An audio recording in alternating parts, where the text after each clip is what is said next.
Donc aujourd'hui nous allons être reçus par les élus et nous allons leur demander trois choses.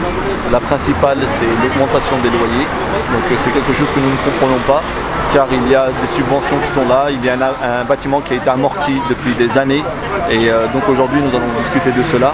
Également aussi sur la qualité des travaux qui est réalisée ainsi que la gestion des travaux car de plus en plus, plus les travaux avancent, plus les gens, les locataires ne sont pas contents. Les locataires, ils ont beaucoup de choses à dire et aujourd'hui on est ici pour représenter tous les locataires des deux tours et j'espère que ça va bien se passer. En tout cas, ils ont fait déjà une première démarche de nous accueillir, de nous écouter et j'espère qu'il en sortira bénéfique pour tout le monde.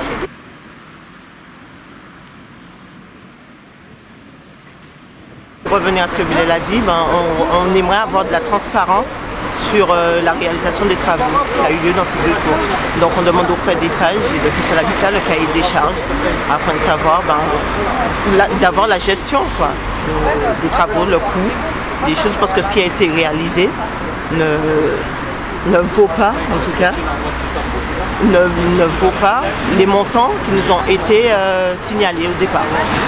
Nous avons un cahier de doléances où nous avons énuméré tout ce qui va, tout ce qui ne va pas. Nous avons fait le tour de tous les locataires. On a fait du porte-à-porte, on a pris des photos, on a pris des vidéos dans les logements, dans beaucoup de logements. Et on constate en fait qu'il y a beaucoup de malfaçons, on va dire ça comme ça. Et il y a beaucoup de choses qui ne correspondent pas à ce qui a été promis. Également en termes de respect des délais, en termes de qualité des travaux. Et tout ça a été noté dans le cahier de doléances. Avoir un maximum de personnes et faire les actions en même temps et collectivement. Dans le hall, on va s'asseoir.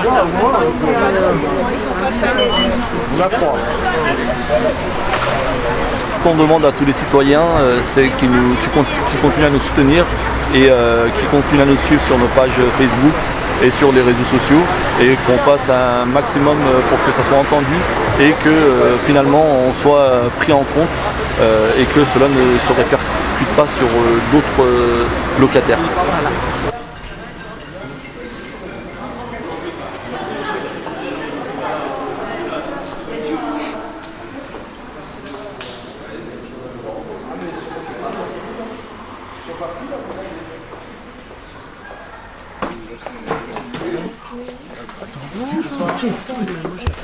N'hésitez pas.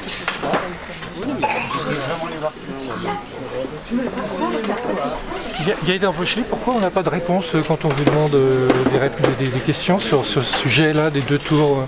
Comment se fait-il qu'on n'a pas de réponse de votre part depuis des jours et des jours? Ça va être une réunion avec les locataires de la tour du Cré de l'Aigle. D'accord.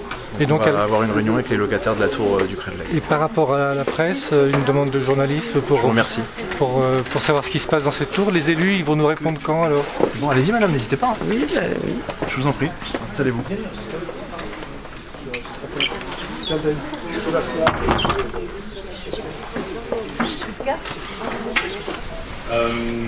Farid Rezal, donc moi je suis adjoint au maire sur le quartier et conseiller handicap pour la ville de Chambéry.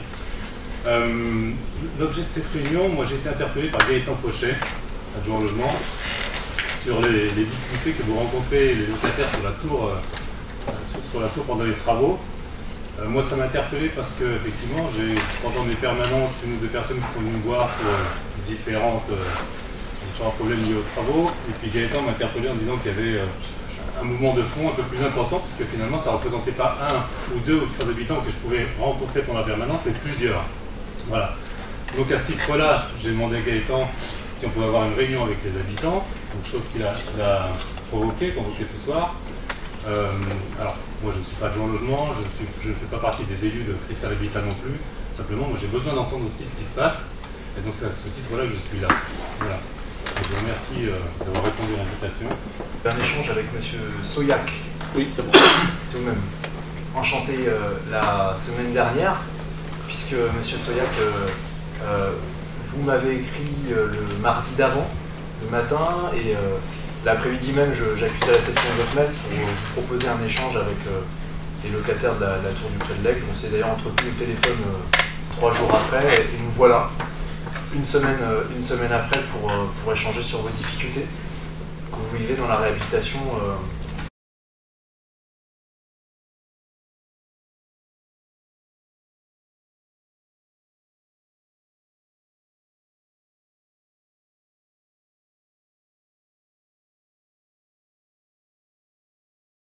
Je souhaite simplement que entre nous, les choses puissent être posées. La parole doit être la plus libre possible. C'est pour ça qu'on vous a proposé cet échange. Et vous voyez d'ailleurs qu'on n'est pas venu en tant qu'accompagné d'administrateurs de Cristal Habitat. On est venu en tant qu'élu de la ville de Chambéry pour que vous puissiez dire toutes les difficultés, ce que vous avez sur le cœur et ce que vous rencontrez dans votre quotidien. C'est une réunion qu'on voudrait faire avec les locataires et qui ne sera pas publique.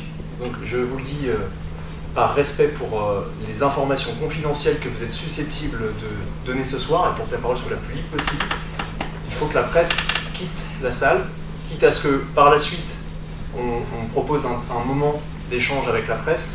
Il n'y a pas de difficulté, mais pour que la parole reste libre, on s'exprimera et on vous proposera de vous exprimer en dehors d'un média. Donc vous vous engagez à prendre des rendez-vous avec la presse, avec la TVNet citoyenne, parce qu'on n'a pas de réponse de votre part. Il n'y a pas de difficulté, monsieur Berardi. Si vous souhaitez des informations sur... on n'arrête pas de vous envoyer des mails, donc on n'a pas de réponse. Je n'ai pas eu de mail de votre part, sinon je vous aurais répondu.